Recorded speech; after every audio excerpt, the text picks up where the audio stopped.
já houve a exploração política da data. A data magna, a data sublime, a data maior do país, são 200 anos da nossa emancipação política, do nascimento do Brasil como Estado independente, está comprometida pela divisão do país, e essa divisão proposta por quem deveria ter a iniciativa de unir o país em torno dessa celebração. Mas, infelizmente, quem se elege dividindo, tenta governar dividindo, dificilmente vai ter condições de unir o país num momento desse. É claro que antes dessa divisão já havia também movimentos anteriores que faziam no 7 de setembro um comício, uma passeata, uma marcha chamada dos excluídos, que também tinha a mesma natureza de negar o 7 de setembro, de negar a comemoração e a celebração da independência.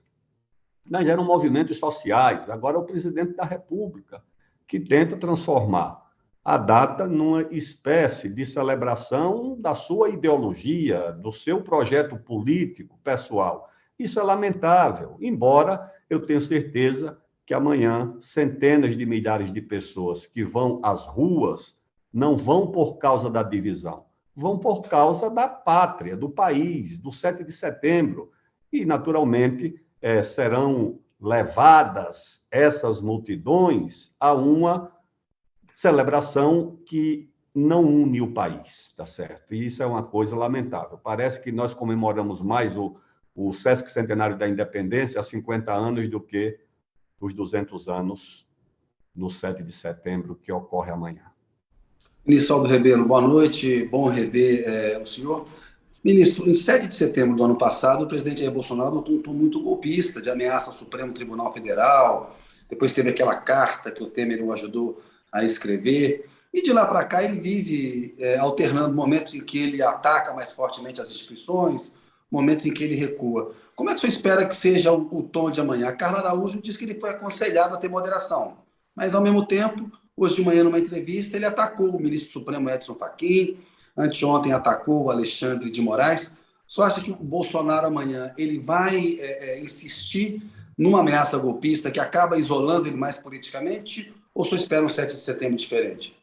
Boa noite, Kennedy. Diferente não. O 7 de setembro já está marcado pelo tumulto promovido pelas próprias falas do presidente, pelo objetivo de transformar o dia numa espécie de comício pessoal. Isso já aconteceu, independentemente do que venha a ocorrer amanhã, se o tom de provocação vai ser mais acentuado ou menos acentuado, pouco importa. O que eu acho é o seguinte: a capacidade de tumultuar, o presidente tem, ele é o chefe de Estado, ele é o presidente da República, ele dita uma agenda para o país. Agora, a possibilidade da repercussão dessas falas conduzir a um processo de ruptura, eu vejo não apenas como distante, eu vejo como impossível. Não vejo o país capaz de marchar, nem um setor significativo e importante capaz de marchar com o presidente em qualquer tipo de aventura, a começar pelas Forças Armadas. Pois é, o ministro, ele sugere o tempo inteiro que ele tem apoio das Forças Armadas. A gente vê o ministro da Defesa pressionando a Justiça Eleitoral. Ele contesta a credibilidade da urna eletrônica pela qual ele se elegeu. O senhor foi ministro da Defesa. O senhor acha que as Forças Armadas podem ceder a uma tentação golpista do Bolsonaro, ou isso é uma conversa para boi dormir do Bolsonaro, ele não tem suporte dos militares da ativa? Porque na reserva a gente vê muitos comentários golpistas, e o ministro da Defesa pressiona a Justiça Eleitoral. Mas, Kennedy, o que conta é a tropa, é quem tem comando de fato da tropa. Os militares da reserva são quase que civis, com uma liberdade de opinião que, naturalmente, se expressa nesse apoio ao presidente da República. Mas, se nós quisermos ter uma dimensão exata dessa relação, tomemos aquele episódio do comício que o presidente organizou na porta do quartel-general do Exército, não sei se 2019 ou 2020.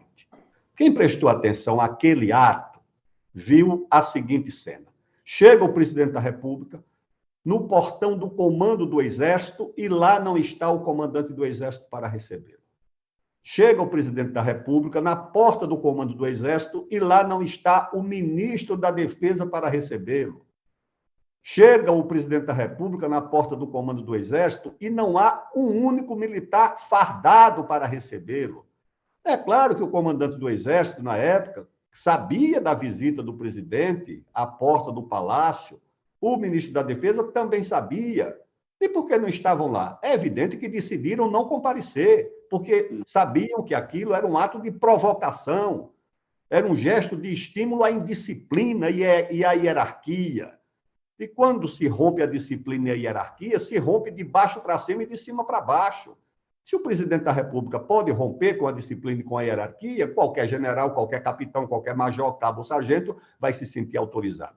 Portanto, aquele gesto mostrou que há uma distância da obediência devida ao presidente da República como comandante supremo das Forças Armadas, mas há também uma linha clara de obediência à Constituição. E quando o presidente extrapola o limite da Constituição, o sinal foi de que as Forças Armadas ficam com a Constituição. Porque se elas estão subordinadas ao presidente da República, elas e o presidente da República estão subordinados à Constituição. E eu acho que esse é o princípio que rege, naturalmente, a orientação e a posição das Forças Armadas. Respeite e obediência ao presidente, mas também respeite e obediência à Constituição.